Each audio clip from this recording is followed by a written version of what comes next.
Šiandien jums parodysim mūsų eko 2 aukštų 130 kvadratų galima vidaus išplanavimą. Tai čia yra pagrindinė erdvė, svetainė. Čia bus virtuvė, sofa, spinta, televizorius, kilimas.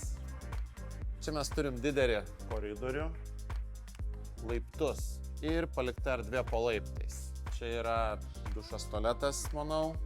Ir čia yra gana nemažas kambarys, katiliniai, darbui, skalbimo mašinai ir panašiai. Galim keliauti į antrą aukštą. Ir patikrintas variantas, labai didelis miegamas su didžiuliais vitrininiais langais. Miegamai galima netgi perskirstyti į 2 dalis, staliukas, sofa, fotelis, miegamojo lova ir visas vaizdas į gamtą. Taip pat didžiulė drabužinė.